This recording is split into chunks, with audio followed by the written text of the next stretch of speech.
Hi D students, ಈ ವಿಡಿಯೋದಲ್ಲಿ John Keats ಅವರು ಬರೆದಿರತಕ್ಕಂತಹ ಓಡ್ ಆನ್ ಎ ಗ್ರೀಷಿಯನ್ ಅರ್ನ್ ಅಂತಕ್ಕಂತಹ ತುಂಬಾ ಬ್ಯೂಟಿಫುಲ್ ಆಗಿರೋ ಒಂದು ಪೋಯಮನ್ನು ಡಿಸ್ಕಷನ್ ಮಾಡ್ತಾ ಹೋಗೋಣ. ಇದರ ಸಮರಿಯನ್ನು ಇಲ್ಲಿ ನಾನು ನಿಮಗೆ ಸಿಂಪಲ್ ಆಗಿರತಕ್ಕಂತಹ ವರ್ಡ್ಸ್ಗಳಲ್ಲಿ ಕೊಡ್ತಾ ಇದ್ದೇನೆ ವಿದ್ಯಾರ್ಥಿಗಳೇ. Ode on a Grecian urn is a very famous romantic poem written by John Keats in 1819 ಈ ಒಂದು ಪೋಯಮನ್ನು ಬರೆದಿದ್ದಾರೆ ನಮ್ಮ ರೊಮ್ಯಾಂಟಿಕ್ ಪೋಯೆಟ್ ಆಗಿರ್ತಕ್ಕಂತಹ ಜಾನ್ ಕೀಟ್ಸ್ ಅವರು. In this poem, Keats looks at a beautiful ancient Greek urn and reflects on the images painted on it. So ಈ ಒಂದು ಪೋಯಮ್ನಲ್ಲಿ ಮುಖ್ಯವಾಗಿರ್ತಕ್ಕಂತಹ ವಿಷಯ ವಸ್ತು ಏನಪ್ಪ ಅಂದರೆ ನೋಡಿ, ಗ್ರೀಷಿಯನ್ ಅರ್ನ್ ಅಂತಕ್ಕಂಥದ್ದು ನಿಮಗೆಲ್ಲ ಗೊತ್ತಿರ್ಬೋದು. ಅರ್ನನ್ನು ನೀವೆಲ್ಲ ನೋಡ್ತಿರ್ತೀರ, ಚಿತ್ರದಲ್ಲಿ ಕಾಣಿಸ್ತಾ ಇದೆ ಅಲ್ವಾ, ಇದೇ ಅರ್ನ್ ಆಗಿದೆ. ಸೊ ಈ ರೀತಿಯಾಗಿರ್ತಕ್ಕಂತಹ ಒಂದು ಏನ್ಸಿಯಂಟ್ ಅಂದರೆ ಪ್ರಾಚೀನ ಕಾಲದಲ್ಲಿರ್ತಕ್ಕಂತಹ ಒಂದು ಗ್ರೀಕ್ನ ಅರ್ನ್ ಬಗ್ಗೆ ಇಲ್ಲಿ ನಮ್ಮ ಪೋಯೆಟ್ ಮಾತಾಡ್ತಾ ಇದ್ದಾರೆ.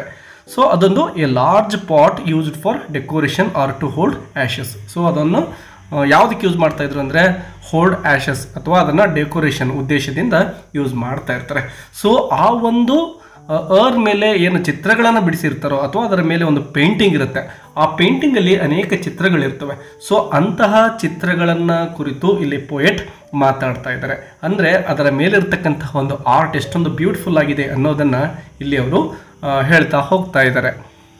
The poem is about art, beauty, love, time and truth. So ಮುಖ್ಯ ವಿಷಯ ವಸ್ತುಗಳೇನಪ್ಪ ಅಂದರೆ ಆರ್ಟ್ ಮತ್ತು ಬ್ಯೂಟಿ ಇರ್ಬೋದು, ಲವ್ ಅಥವಾ ಪ್ರೀತಿ, ಟೈಮ್ ಇರ್ಬೋದು, ಟ್ರುತ್ ಇರ್ಬೋದು. ಇವುಗಳ ಬಗ್ಗೆ ಅವರು ಆ ಒಂದು ಆ ಒಂದು ಅರ್ನಲ್ಲಿರ್ತಕ್ಕಂತಹ ಚಿತ್ರಗಳ ಮೇಲೆ ಈ ಒಂದು ಕಾನ್ಸೆಪ್ಟ್ಗಳು ಯಾವ ರೀತಿ ಹೊರಹೊಮ್ಮಿದ್ದಾವೆ ಅಂತಕ್ಕಂಥದ್ದನ್ನು ಹೇಳ್ತಾ ಹೋಗ್ತಾರೆ. Keats talks directly to the urn and uses it as a way to think about how art can last forever, while human life is short and always changing. ನೋಡಿ, ಆ ಒಂದು ಅರ್ನ್ ಜೊತೆನೇ ನಮ್ಮ ಪೋಯೆಟ್ ಮಾತಾಡ್ತಾ ಇದ್ದಾರೆ. ಅಂದರೆ ಅದರ ಒಂದು ಬ್ಯೂಟಿಯನ್ನು ಕುರಿತು ಇಲ್ಲಿ ಮಾತಾಡ್ತಾ ಹೋಗ್ತಾರೆ. ಯಾವ ರೀತಿ ಆರ್ಟ್ ಅಂತಕ್ಕಂಥದ್ದು ಲಾಸ್ಟ್ ಫಾರ್ ಎವರ್ ಅಂದರೆ ಯಾವತ್ತಿಗೂ ಕೂಡ ಶಾಶ್ವತವಾಗಿ ಉಳಿತಕ್ಕಂಥದ್ದು. ನೋಡಿ, ಮನುಷ್ಯರಾಗಿರ್ತಕ್ಕಂತಹ ನಾವುಗಳು ಏನೆಲ್ಲವನ್ನು ಕ್ರಿಯೇಟ್ ಮಾಡ್ಬೋದು, ಬಟ್ ನಾವು ಇಲ್ಲಿ ಶಾಶ್ವತವಾಗಿ ಉಳಿಲಿಕ್ಕೆ ಸಾಧ್ಯ ಇಲ್ಲ. ಬಟ್ ಆರ್ಟ್ ಅಂತಕ್ಕಂಥದ್ದು ಹೊರಹೊಮ್ಮಿದಾಗ ಅದು ಅದಕ್ಕೆ ಅಂತ್ಯ ಅಂತಕ್ಕಂಥದ್ದಿಲ್ಲ, ಅದು ಶಾಶ್ವತವಾಗಿ ಹಾಗೆ ಉಳಿಯುತ್ತೆ. While human life is very short, ಅಂದರೆ ನಮ್ಮ ಜೀವನ ತುಂಬಾ ತಾತ್ಕಾಲಿಕ. ಬಟ್ ಆರ್ಟ್ ಅಂತಕ್ಕಂಥದ್ದು ಅದು it last for ever, always changing. ಮನುಷ್ಯನ ಜೀವನ ಯಾವಾಗಲೂ ಕೂಡ ಚೇಂಜ್ ಆಗ್ತಾ ಇರುತ್ತೆ, ಬಟ್ ಆರ್ಟ್ ಅಂತಕ್ಕಂಥದ್ದು ಚೇಂಜ್ ಆಗೋದಿಲ್ಲ. ಅಂದರೆ ನೋಡಿ, ಈಗ ಆ ಒಂದು ಅರ್ನ್ ಮೇಲೆ ಏನು ಚಿತ್ರಗಳನ್ನು ಬಿಡಿಸಿದ್ದಾರೋ ಅವು ಚೇಂಜ್ ಆಗ್ತಾ ಹೋಗೋದಿಲ್ಲ. ನಮ್ಮ ಜೀವನ ಪ್ರತಿನಿತ್ಯ ಚೇಂಜ್ ಆಗ್ತಾ ಇರುತ್ತೆ, ಬಟ್ ಅರ್ನ್ ಮೇಲೆ ಚಿತ್ರ ಅವು ಚೇಂಜ್ ಆಗೋದೇ ಇಲ್ಲ. In the first stanza, Keats praises the urn for being silent but full of stories. ನೋಡಿ, ಮೊದಲನೇ ಸ್ಟಾಂಜಾದಲ್ಲಿ ನಮ್ಮ ಪೋಯೆಟ್ ಆ ಒಂದು ಅರ್ನ್ ಯಾವ ರೀತಿ ತುಂಬಾ ಸೈಲೆಂಟ್ ಆಗಿದೆ, ಅಂದರೆ ಅಲ್ಲಿರ್ತಕ್ಕಂತಹ ಚಿತ್ರಗಳಿರ್ಬೋದು, ಅಲ್ಲಿರ್ತಕ್ಕಂತಹ ವ್ಯಕ್ತಿಗಳು ಏನೆಲ್ಲವನ್ನ ಕೆಲಸವನ್ನು ಮಾಡಲಿಕ್ಕೆ ಅವರು ತೊಡಗಿದ್ದಾರೆ, ಬಟ್ ಅಲ್ಲಿಂದ ಯಾವುದೇ ಒಂದು ಸೌಂಡ್ ಬರ್ತಾ ಇಲ್ಲ. ಆ್ಯಂಡ್ ಫುಲ್ ಆಫ್ ಸ್ಟೋರೀಸ್, ಅಲ್ಲಿ ಅನೇಕ ಕಥೆಗಳಿದ್ದಾವೆ ಆ ಒಂದು ಅರ್ನ ಮೇಲೆ. He calls it a bride of quietness and says it is a ಫೋಸ್ಟರ್ child of silence and slow time. So ಇಲ್ಲಿ ಎರಡು ಪದಗಳನ್ನು ಮುಖ್ಯವಾಗಿ ನೆನಪಿಟ್ಕೊಳ್ಳಿ. ಬ್ರೈಡ್ ಆಫ್ ಕ್ವಾಯಟ್ನೆಸ್ ಅಂದರೆ ತುಂಬಾ ಸೈಲೆಂಟ್ ಅಥವಾ ಯಾವುದೇ ಒಂದು ಸೌಂಡ್ ಇಲ್ಲದೆ ಇರತಕ್ಕಂಥದ್ದು ಅಂತೇಳಿ.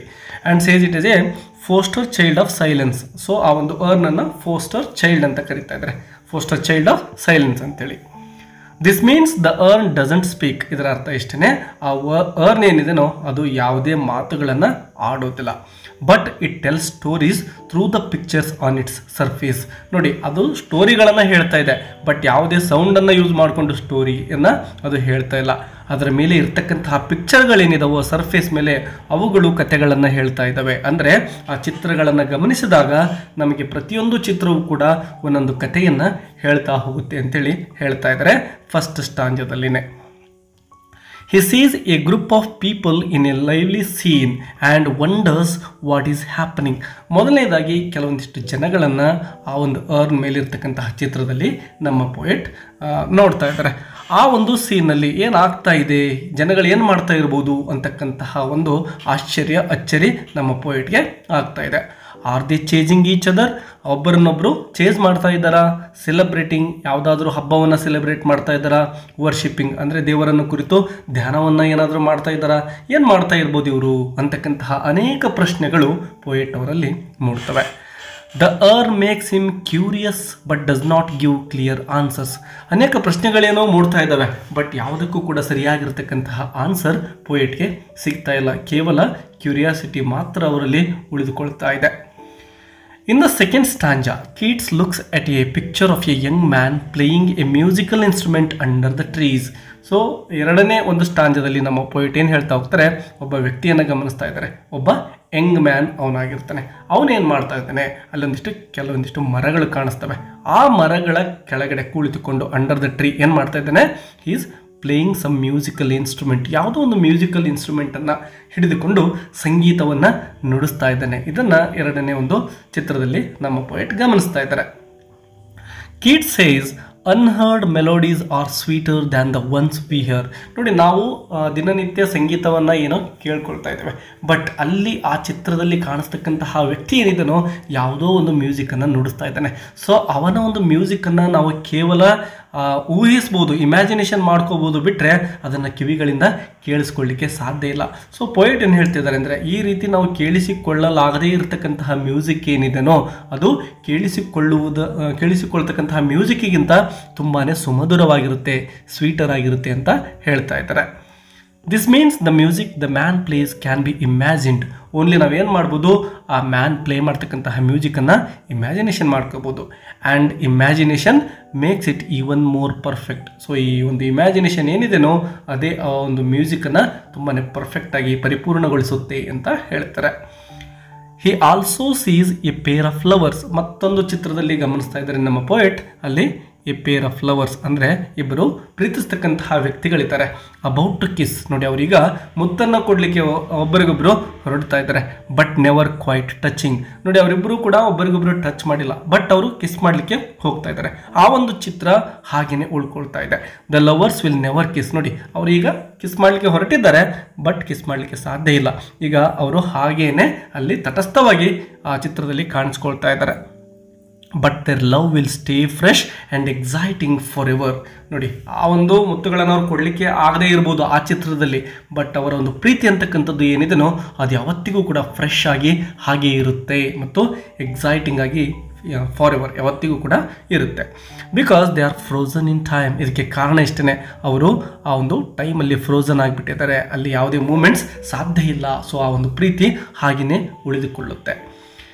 In the third stanza, the poet points out that the trees will never lose their leaves and the young man will never stop loving the girl. So ಈ ಒಂದು ಸೆಕೆಂಡ್ ಸ್ಟಾಂಜಾದಲ್ಲಿ ನಾವೇನು ಗಮನಿಸಿದ್ವಲ್ವಾ, ಆ ಒಂದು ಬ್ಯೂಟಿಫುಲ್ ಆಗಿರ್ತಕ್ಕಂತಹ ಟ್ರೀಗಳ ಕೆಳಗಡೆ ಕುಳಿತುಕೊಂಡು ಒಬ್ಬ ಯಂಗ್ ಮ್ಯಾನ್ ಏನು ಮಾಡ್ತಾ ಇದ್ದಾನೆ, ಮ್ಯೂಸಿಕನ್ನು ನುಡಿಸ್ತಾ ಇದ್ದ. ಆ ಒಂದು ಮರಗಳೇನು ಕಾಣ್ತಾ ಇದ್ವಲ್ವಾ, ಆ ಮರಗಳು ಯಾವತ್ತಿಗೂ ಕೂಡ ಆ ಎಲೆಗಳನ್ನು ಕಳೆದುಕೊಳ್ಳೋದೇ ಇಲ್ಲ. ಅಂದರೆ ಆ ಮರದ ಮೇಲಿರ್ತಕ್ಕಂತಹ ಆ ಒಂದು ಹಸಿರು ಎಲೆಗಳೇನಿದ್ದಾವೋ ಅವು ಹಾಗೆಯೇ ಉಳಿದುಕೊಳ್ತವೆ. ಈಗ ದಿನನಿತ್ಯ ನಾವು ಗಿಡ ಮರಗಳನ್ನು ಏನು ನೋಡ್ತೀವೋ ಅವುಗಳು ಆಟಮ್ ಸೀಸನ್ನಲ್ಲಿ ತಮ್ಮ ಎಲೆಗಳನ್ನು ಕಳೆದುಕೊಳ್ಳಬಹುದು, ಬಟ್ ಇಲ್ಲಿ ಹಾಗಲ್ಲ. ಆ ಚಿತ್ರದಲ್ಲಿರ್ತಕ್ಕಂತಹ ಗ್ರೀನರಿ ಏನಿದೆನೋ ಅದು ಶಾಶ್ವತವಾಗಿ ಹಾಗೆಯೇ ಉಳಿದುಕೊಳ್ಳುತ್ತೆ ಅಂತ ಹೇಳ್ತಾ ಇದ್ದಾರೆ. ಅದ್ರ ಜೊತೆಗೆ ಅಲ್ಲಿ ಇಬ್ಬರು ಪ್ರೇಮಿಗಳೇನಿದ್ದಾರೋ ಅವರ ಒಂದು ಪ್ರೀತಿಯು ಕೂಡ ಶಾಶ್ವತವಾಗಿ ಹಾಗೆಯೇ ಉಳಿಯುತ್ತೆ, ಅದಕ್ಕೆ ಎಂದಿಗೂ ಕೂಡ ಅಂತ್ಯವಿಲ್ಲ ಅಂತಕ್ಕಂಥದ್ದನ್ನು ಹೇಳ್ತಾ ಇದ್ದಾರೆ. ಸೊ ಇಲ್ಲಿ ಅದನ್ನೇ ಹೇಳ್ತಾರೆ, the Young man will never stop loving the girl. ಆ ಒಬ್ಬ ಯಂಗ್ ಮ್ಯಾನ್ ಏನಿದನೋ ಅವನು ಯಾವತ್ತಿಗೂ ಕೂಡ ಆ ಒಂದು ಹುಡುಗಿಯನ್ನು ಪ್ರೀತಿಸ್ತಕ್ಕಂಥದ್ದನ್ನು ಸ್ಟಾಪ್ ಮಾಡೋದೇ ಇಲ್ಲ. ಅವರ ಒಂದು ಪ್ರೀತಿ ಏನಿದೆನೋ ಅದು ಅಮರವಾಗಿ ಹಾಗೇ ಉಳಿಯುತ್ತೆ.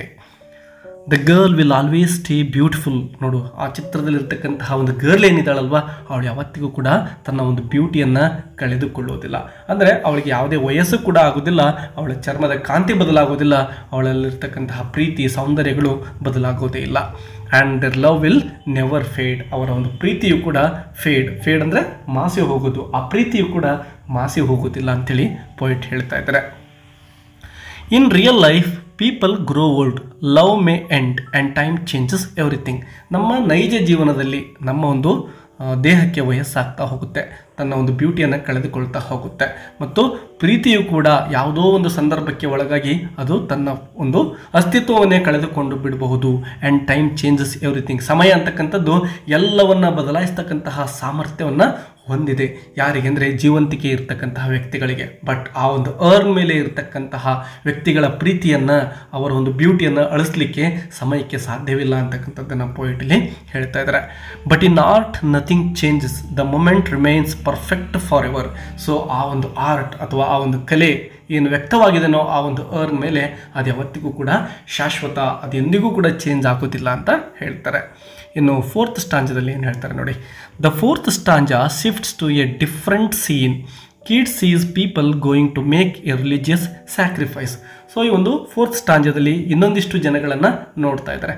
ಆ ಜನಗಳು ಒಂದು ಯಾವುದೋ ರಿಲಿಜಿಯಸ್ ಸ್ಯಾಕ್ರಿಫೈಸ್ ಅಂದರೆ ಯಾವುದೋ ಒಂದು ಧಾರ್ಮಿಕವಾಗಿರ್ತಕ್ಕಂತಹ ಒಂದು ಸ್ಯಾಕ್ರಿಫೈಸನ್ನು ಅಲ್ಲಿ ಮಾಡ್ತಾ ಇದ್ದಾರೆ. A priest leads a cow to the altar and a crowd follows. So ಅಲ್ಲಿ ಒಂದು ಸ್ಯಾಕ್ರಿಫೈಸ್ ಅಂದರೆ ಇಲ್ಲಿ ಒಂದು ಬಲಿದಾನ ಅಂತ ನಾವು ಅರ್ಥ ಮಾಡ್ಕೋಬೋದು. ಒಬ್ಬ ಪ್ರೀಸ್ಟ್ ಅಥವಾ ಒಬ್ಬ ಪೂಜಾರಿ ಅಥವಾ ಅಲ್ಲಿ ಏನು ವ್ಯಕ್ತಿ ಇದ್ದಾನೋ ಅವ್ರನ್ನೆಲ್ಲ ಕರೆದುಕೊಂಡು ಹೋಗ್ತಾ ಇದ್ದಾನೆ, ಪೂಜೆಯನ್ನು ಮಾಡ್ತಕ್ಕಂತಹ ವ್ಯಕ್ತಿ. ಲೀಡ್ಸ್ ಎ ಕೌ, ಒಂದು ಕೌ ಅಂದರೆ ಒಂದು ಹಸು ಅಂತ ಕರಿತೇವೆ ನಾವು ಆ ಒಂದು ಹಸುವನ್ನು ಅವನು ಕರೆದುಕೊಂಡು ಹೋಗ್ತಾ ಇದ್ದಾನೆ ಅಥವಾ ಎಳೆದುಕೊಂಡು ಹೋಗ್ತಾ ಇದ್ದಾನೆ. ಎಲ್ಲಿಗೆ ಹೋಗ್ತಾ ಇದ್ದಾನೆ? ಆಲ್ಟರ್ ಅಂದರೆ ಬಲಿಪೀಠ ಅಂತ ಕರಿತಾ ಇದ್ದೇವೆ. ಸೊ ಆ ಒಂದು ಬಲಿಯನ್ನು ಕೊಡಲಿಕ್ಕೆ ಅಂತೇಳಿ ಆ ಒಂದು ಕೌವನ್ನು ಆ ವ್ಯಕ್ತಿ ತೆಗೆದುಕೊಂಡು ಹೋಗ್ತಾ ಇದ್ದಾನೆ, priest. And a crowd follows. ಕೆಲವೊಂದಿಷ್ಟು ಜನಗಳು ಆ ಒಂದು ಪ್ರೀಸ್ಟನ್ನು ಫಾಲೋ ಮಾಡಿಕೊಂಡು ಹೋಗ್ತಾ ಇದ್ದಾರೆ. ಆ ಒಂದು ಕೌವನ್ನು ಬಲಿ ಕೊಡಲಿಕ್ಕೆ ಅವರೆಲ್ಲ ಹೊರಟಿದ್ದಾರೆ. ಇನ್ನೊಂದು ಚಿತ್ರದಲ್ಲಿ kids imagines the town they came from now forever silent because the people are frozen in this moment. ಆ ವ್ಯಕ್ತಿಗಳು ಆ ಒಬ್ಬ ಪ್ರೀಸ್ಟ್ ಜೊತೆ ಎಲ್ಲೋ ಹೊರಟಿದ್ದಾರೆ. ಸೊ ಆ ಒಂದು ಜನಗಳು ಯಾವ ಒಂದು ಹಳ್ಳಿಯಿಂದ ಬಂದಿದ್ದಾರಲ್ವ ಅಥವಾ ಯಾವ ಒಂದು ಪಟ್ಟಣ ಟೌನಿಂದ ಬಂದಿದ್ದಾರಲ್ವ ಆ ಒಂದು ಪಟ್ಟಣ ಈಗ ಖಾಲಿಯಾಗಿದೆ. ಹಾಗಾಗಿ ಫಾರ್ ಎವರ್ ಸೈಲೆಂಟ್. ಆ ಒಂದು ಪಟ್ಟಣ ಏನಿದೆನೋ ಅದು ಯಾವತ್ತಿಗೂ ಕೂಡ ಸೈಲೆಂಟಾಗೇ ಇರಬೇಕಾಗತ್ತೆ. ಯಾಕೆಂದರೆ ಆ ಎಲ್ಲ ಜನಗಳು ಕೂಡ ಈಗ ಈ ಚಿತ್ರದಲ್ಲಿ ಆ ಒಂದು ಪ್ರೀಸ್ಟ್ ಜೊತೆ ಹೋಗ್ತಾ ಇದ್ದಾರೆ. ಅಂದರೆ ಆ ಪಟ್ಟಣದಲ್ಲಿ ಯಾವುದೇ ಜನಗಳು ಉಳಿದುಕೊಂಡಿಲ್ಲ. ಹೀಗಾಗಿ ಆ ಪಟ್ಟಣ ತುಂಬ ಪ್ರಶಾಂತವಾಗಿದೆ, ತುಂಬಾ ಸೈಲೆಂಟ್ ಆಗಿದೆ. ಅದು ಶಾಶ್ವತವಾಗಿ ಹಾಗೇ ಇರಬೇಕಾಗುತ್ತೆ ಅಂತೇಳಿ ಪೋಯೆಟ್ ಎಷ್ಟೊಂದು ಅದ್ಭುತವಾಗಿ ಇಲ್ಲಿ ಇಮ್ಯಾಜಿನೇಷನ್ ಮಾಡ್ಕೊಳ್ತಾ ಇದ್ದಾರೆ ನೋಡಿ. Because the people are frozen. ಯಾಕೆ ಹಾಗೆ ಇರಬೇಕು ಅಂದರೆ ಅವರು ವಾಪಸ್ ಆ ಒಂದು ಟೌನ್ಗೆ ಹೋಗಲಿಕ್ಕೆ ಸಾಧ್ಯನೇ ಇಲ್ಲ. ಈ ಒಂದು ಚಿತ್ರದಲ್ಲಿ ಈ ಒಂದು ಮೂಮೆಂಟಲ್ಲಿ ಅವ್ರು ಏನಾಗಿದ್ದಾರೆ? ಫ್ರೋಸನ್ ಆಗಿಬಿಟ್ಟಿದ್ದಾರೆ. ಆ ಒಂದು ಚಿತ್ರದಲ್ಲಿ ಅವರಿಗೆ ಫಿಕ್ಸ್ ಆಗಿಬಿಟ್ಟಿದ್ದಾರೆ. They can not return to their home. The scene is peaceful but also a little sad. So ಆ ಒಂದು ಸೀನ್ ತುಂಬ ಪೀಸ್ಫುಲ್ ಆಗಿದ್ರು ಕೂಡ ಅಲ್ಲಿ ಒಂದು ಸ್ಯಾಡ್ನೆಸ್ಸನ್ನು ಪೋಯೆಟ್ ಇಲ್ಲಿ ವ್ಯಕ್ತಪಡಿಸ್ತಾ ಇದ್ದಾರೆ. Time stand still and nothing will ever move again. ಯಾಕೆಂದರೆ ಆ ಜನಗಳು ಅಲ್ಲೇ ಈಗ ಫಿಕ್ಸ್ ಆಗಬೇಕಾಗಿದೆ. ಅವರು ಮುಂದೆನೂ ಹೋಗ್ತಾ ಇಲ್ಲ, ಹಿಂದೆನೂ ಹೋಗ್ತಾ ಇಲ್ಲ. ಸೊ ಅಲ್ಲೊಂದು ಪ್ರಶಾಂತತೆ ಆವರಿಸಿದೆ ಮತ್ತು ಒಂದಿಷ್ಟು ಸ್ಯಾಡ್ನೆಸ್ ಕೂಡ ಅಲ್ಲಿ ಇರ್ತಕ್ಕಂಥದ್ದು. This makes the scene both beautiful and mysterious. ಆ ಒಂದು ಸೀನ್ ಬ್ಯೂಟಿಫುಲ್ ಆಗಿದ್ರೂ ಕೂಡ ಅಲ್ಲೊಂದು ಮಿಸ್ಟರಿಯನ್ನು ಕೂಡ ನೋಡಬೇಕಾಗಿದೆ. ಇನ್ನು ಕೊನೆಯ ಸ್ಟಾಂಜಾ. In the final stanza, Keats speaks to the urn as a lasting object that will remain long after people are gone. So ಒಂದು ವೇಳೆ ಈ ಒಂದು ಜನಗಳೇನಿದಾರೋ ಅಂದರೆ ಜೀವಂತ ಇರ್ತಕ್ಕಂತಹ ಜನಗಳು ಅಳಿದು ಹೋಗ್ತಾರೆ. ಆ ಒಂದು ಅರ್ನನ್ನು ನೋಡ್ತಾರೆ, ಅಲ್ಲಿರ್ತಕ್ಕಂತಹ ಜನಗಳನ್ನು, ಅಲ್ಲಿ ನಡೀತಕ್ಕಂತಹ ಈವೆಂಟ್ಸ್ಗಳನ್ನು ನಾವೆಲ್ಲರೂ ಕೂಡ ಇಮ್ಯಾಜಿನೇಷನ್ ಮಾಡ್ಕೊಳ್ತೇವೆ. ಸೊ ನಮ್ಗೆ ವಯಸ್ಸಾಗ್ತಾ ನಾವು ಸತ್ತು ಹೋಗ್ತೇವೆ. ಬಟ್ ಆ ಒಂದು ಅರ್ನ್ ಮೇಲೆ ಇರ್ತಕ್ಕಂತಹ ಚಿತ್ರಗಳು, ಅಲ್ಲಿ ನಡೀತಕ್ಕಂತಹ ಘಟನೆಗಳೇನಿದಾವೋ ಅವುಗಳಿಗೆ ಅಂತ್ಯ ಅಂತಕ್ಕಂಥದ್ದಿಲ್ಲ. ಅವು ಯಾವತ್ತಿಗೂ ಕೂಡ ಒಂದು ಮೆಸೇಜನ್ನು ಅಥವಾ ಒಂದು ಘಟನೆಯನ್ನು ನಮಗೆ ನೆನಪು ಮಾಡ್ತಾನೆ ಇರ್ತವೆ. ಅದನ್ನು ಯಾರು ನೋಡ್ತಾರೋ ಅವರೆಲ್ಲರಿಗೂ ಕೂಡ ಘಟನೆಗಳನ್ನು ನೆನಪು ಮಾಡ್ತಕ್ಕಂತಹ ಸಾಮರ್ಥ್ಯವನ್ನು ಆ ಒಂದು ಅರ್ನ್ ಅಂತಕ್ಕಂಥದ್ದು ಹೊಂದಿದೆ. He says the urn will continue to tell its story to future generations. So ನಾವು ಆ ಚಿತ್ರಗಳನ್ನು ನೋಡಿ ನಾವು ಮುಂದೆ ಸಾಗ್ತೇವೆ. ಮತ್ತೆ ಜನಗಳು ಬರ್ತಾರೆ, ಅವರು ನೋಡ್ತಾರೆ, ಅವರು ಕೂಡ ಆ ಒಂದು ಚಿತ್ರಗಳನ್ನು ನೋಡಿ ತಮ್ಮದೇ ಆಗಿರ್ತಕ್ಕಂತಹ ಇಮ್ಯಾಜಿನೇಷನನ್ನು ಮಾಡ್ಕೊಳ್ತಾರೆ. ಸೊ ಇದು ಜನ್ರೇಷನ್ ಟು ಜನ್ರೇಷನ್ ಹಾಗೆಯೇ ಪಾಸ್ ಆಗ್ತಾ ಇರುತ್ತೆ. ಆ ಒಂದು ಕಥೆಗಳು ಜನ್ರೇಷನ್ ಟು ಜನ್ರೇಷನ್ ಪಾಸ್ ಆಗ್ತವೆ ಅಂತ ಪೋಯೆಟ್ ಹೇಳ್ತಾರೆ. He calls it a friend to man. So ಆ ಒಂದು ಅರ್ನನ್ನು ಏನಂತ ಕರಿತಾ ಇದ್ದಾರೆ ಅಂದರೆ ಫ್ರೆಂಡ್ ಟು ಮ್ಯಾನ್, ಮನುಷ್ಯನ ಸ್ನೇಹಿತ ಅಂತ ಹೇಳ್ತಾ ಇದ್ದಾರೆ. And praises its quiet wisdom. So ಆ ಒಂದು ಸ್ಟೋರಿಗಳೇನಿದಾವೋ ಅದೊಂದು ಜಾಣ್ಮೆಯ ಸಂಕೇತ ಅಂತ ಹೇಳ್ತಾ ಇದ್ದಾರೆ. ಸೊ ಆ ಒಂದು ಸ್ಟೋರಿಗಳನ್ನು, ಆ ಒಂದು ಅರ್ನನ್ನು, ಅಲ್ಲಿರ್ತಕ್ಕಂತಹ ಚಿತ್ರಗಳನ್ನು ಹೊಗಳ್ತಾ ಇದ್ದಾರೆ. The poem ends with the famous lines. ವಿದ್ಯಾರ್ಥಿಗಳೇ, ಈ ಒಂದು ಲೈನ್ ತುಂಬಾ ಇಂಪಾರ್ಟೆಂಟ್. ನೀವು ಆಲ್ರೆಡಿ ಅನೇಕ ಕಡೆ ಕೇಳಿರ್ತೀರ.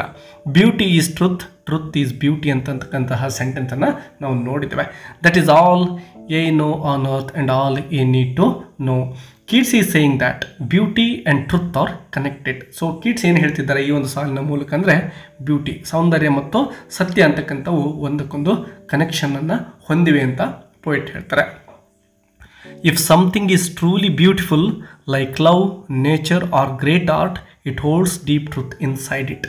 ಸೊ ಯಾವುದು ಬ್ಯೂಟಿಫುಲ್ ಆಗಿರುತ್ತೋ ನೋಡಿ, if something is truly beautiful, ನಿಜವಾಗಿ ಬ್ಯೂಟಿಫುಲ್ ಆಗಿರ್ತಕ್ಕಂಥದ್ದು ಎಕ್ಸಾಂಪಲ್ಸ್ ನೋಡೋದಾದರೆ ಲವ್, ನೇಚರ್ ಮತ್ತು ಗ್ರೇಟ್ ಆರ್ಟ್ ಇವುಗಳೇನಿದ್ದಾವೋ ಇವು ಯಾವತ್ತಿಗೂ ಕೂಡ ಸತ್ಯವನ್ನು ತಮ್ಮ ಜೊತೆ ತೆಗೆದುಕೊಂಡು ಹೋಗ್ತವೆ ಅಂತ ಹೇಳ್ತಾ ಇದ್ದಾರೆ. ಇನ್ಸೈಡ್ ಇಟ್ ಅಂದರೆ ಇವುಗಳಲ್ಲಿ ಸತ್ಯ ಅಂತಕ್ಕಂಥದ್ದು ಇರುತ್ತೆ. This idea gives comfort and meaning to life. So ಈ ಒಂದು ಐಡಿಯಾ ಏನಿದೆಯೋ ನಮ್ಮ ಲೈಫ್ಗೆ ಒಂದು ಕಂಫರ್ಟನ್ನು, ಒಂದು ಅರ್ಥವನ್ನು ಕೊಡುತ್ತೆ. Overall, the poem compares the short changing nature of human life with the lasting beauty of art. So ನಾವಿಲ್ಲಿ ಅರ್ಥ ಮಾಡ್ಕೋಬೇಕಾಗಿರೋದಿಷ್ಟೇ, ನಮ್ಮ ಒಂದು ಜೀವನ ಅಂತಕ್ಕಂಥದ್ದು ಏನಿದೆಯೋ ಇದು ತುಂಬಾ ಶಾರ್ಟ್ ಆಗಿರ್ತಕ್ಕಂಥದ್ದು. ಬಟ್ ಆ ಒಂದು ಆರ್ಟ್ ಅಂತಕ್ಕಂಥದ್ದು, ಕಲೆ ಅಂತಕ್ಕಂಥದ್ದು ಏನಿದೆಯೋ ಮತ್ತು ನೇಚರ್ ಅಂತಕ್ಕಂಥದ್ದು ಏನಿರುತ್ತೋ ಇದು ತನ್ನ ಬ್ಯೂಟಿಯನ್ನು ಯಾವತ್ತಿಗೂ ಕೂಡ ಹಾಗೆ ಉಳಿಸಿಕೊಳ್ಳುತ್ತೆ. ಮನುಷ್ಯರು ಹಾಗೆ ಉಳಿಸ್ಕೊಳ್ಳಿಕ್ಕೆ ಸಾಧ್ಯ ಇಲ್ಲ. ಅಂತಹ ಒಂದು ಶಕ್ತಿಯನ್ನು ಆರ್ಟ್ ಅಂತಕ್ಕಂಥದ್ದು ಹೊಂದಿದೆ ಅಂತ ಹೇಳ್ತಾರೆ. Keats shows how art can keep a single moment alive forever, making it perfect and eternal. So ಒಂದು ಆರ್ಟ್ ಅಂತಕ್ಕಂಥದ್ದು, ಕಲೆ ಅಂತಕ್ಕಂಥದ್ದು ಒಂದು ಸಿಂಗಲ್ ಮೂಮೆಂಟನ್ನು, ಫಾರ್ ಎಕ್ಸಾಂಪಲ್ ಹೇಳೋದಾದರೆ ಅಲ್ಲಿ ಏನು ಆ ಒಂದು ಮರದ ಕೆಳಗಡೆ ಕುಳಿತುಕೊಂಡು ಒಬ್ಬ ವ್ಯಕ್ತಿ ಸಂಗೀತವನ್ನು ನುಡಿಸ್ತಾ ಇದ್ದಾನೋ ಆ ಒಂದು ಕ್ಷಣವನ್ನು ನೋಡಿದಾಗ ನಾವು ಅಲ್ಲಿ ಏನೋ ಒಂದು ಬ್ಯೂಟಿಫುಲ್ ಆಗಿರ್ತಕ್ಕಂಥ ಮ್ಯೂಸಿಕ್ ಹೊರಹೊಮ್ತಾ ಇದೆ ಅಂತ ನಾವು ಇಮ್ಯಾಜಿನೇಷನ್ ಮಾಡ್ಕೊಳ್ತೇವೆ. ಸೊ ಅದನ್ನು ನೋಡಿದ ಯಾವುದೇ ವ್ಯಕ್ತಿ ಆದರೂ ಕೂಡ ಇದನ್ನೇ ಅಲ್ಲಿ ಇಮ್ಯಾಜಿನೇಷನ್ ಮಾಡ್ಕೊಳ್ತಾನೆ. ಸೊ ಅದು ಅಲೈವ್ ಫಾರ್ ಎವರ್, ಅದು ಯಾವತ್ತಿಗೂ ಕೂಡ ಶಾಶ್ವತವಾಗಿರ್ತಕ್ಕಂಥದ್ದು ಅಂತ ಪೋಯೆಟ್ ಹೇಳ್ತಾರೆ. ಇಟರ್ನಲ್, ಇಟರ್ನಲ್ ಅಂದರೂ ಕೂಡ ಶಾಶ್ವತ ಅಂತ, ಪರ್ಫೆಕ್ಟ್, ಪರಿಪೂರ್ಣ ಅಂತ. The lovers on the urn will never grow old. The music will never stop. The celebration will never end. So ಆ ಚಿತ್ರದ ಮೇಲೆ ನಡೀತಕ್ಕಂತಹ ಘಟನೆಗಳೇನಿದಾವೋ ಅವುಗಳು ಯಾವತ್ತಿಗೂ ಕೂಡ ನಾಶ ಆಗೋದಿಲ್ಲ. ಆ ಮ್ಯೂಸಿಕ್ ಇರ್ಬೋದು ಮತ್ತು ಆ ಒಂದು ಲವರ್ಸ್ ಇರ್ಬೋದು, ಅವರ ಪ್ರೀತಿ ಇರ್ಬೋದು ಮತ್ತು ಅಲ್ಲಿ ಯಾವುದೋ ಒಂದು ರಿಲಿಜಿಯಸ್ ಸೆರೆಮನಿ ನಡೀತಾ ಇದೆ, ಸ್ಯಾಕ್ರಿಫೈಸ್ ನಡೀತಾ ಇದೆ, ಆ ಒಂದು ಸೆಲೆಬ್ರೇಷನ್ ಇರ್ಬೋದು, ಅದು ಯಾವತ್ತಿಗೂ ಕೂಡ ಮುಕ್ತಾಯ ಆಗೋದೇ ಇಲ್ಲ. ಆ ಘಟನೆ ಹಾಗೆ ಆ ಒಂದು ಆರ್ಟ್ ಮೂಲಕ ನಡೀತಾನೇ ಇರುತ್ತೆ. While life moving on, art stays still. So ನಮ್ಮ ಜೀವನ ಮುಂದೆ ಸಾಗ್ತಾ ಹೋಗುತ್ತೆ, ಬಟ್ ಕಲೆ ಅಂತಕ್ಕಂಥದ್ದು ಹಾಗೆ ಉಳಿದುಕೊಳ್ಳುತ್ತೆ. And keeps its beauty for ever. ತನ್ನ ಸೌಂದರ್ಯವನ್ನು ಅದು ಶಾಶ್ವತವಾಗಿ ಹಾಗೆ ಉಳಿಸಿಕೊಳ್ಳುತ್ತೆ. ವಿದ್ಯಾರ್ಥಿಗಳೇ, ತುಂಬ ಬ್ಯೂಟಿಫುಲ್ ಆಗಿರೋ ಪೋಯಮ್ ಇದಾಗಿತ್ತು. ನಿಮ್ಮ ಅಭಿಪ್ರಾಯಗಳನ್ನು ಕಮೆಂಟ್ ಬಾಕ್ಸಲ್ಲಿ ಕಮೆಂಟ್ ಮಾಡೋದನ್ನು ಮರಿಬೇಡಿ. ವಿದ್ಯಾರ್ಥಿಗಳ ವಿಡಿಯೋದ ಕುರಿತು ಬೇರೆ ಯಾವುದಾದ್ರೂ ಲೆಸನ್ ಬೇಕು ಅಂದರೆ ಅದರ ಟೈಟಲ್ ಮತ್ತು ರೈಟರ್ ನೇಮನ್ನು ಕಮೆಂಟ್ ಬಾಕ್ಸಲ್ಲಿ ಕಮೆಂಟ್ ಮಾಡಿ. ಮುಂದಿನ ದಿನಗಳಲ್ಲಿ ಆ ವಿಡಿಯೋಗಳನ್ನು ಮಾಡಿ ಅಪ್ಲೋಡ್ ಮಾಡಲಾಗುತ್ತೆ. Don't forget to hit the like button and share this video with your friends. Let's meet again. Thank you for watching. Bye bye.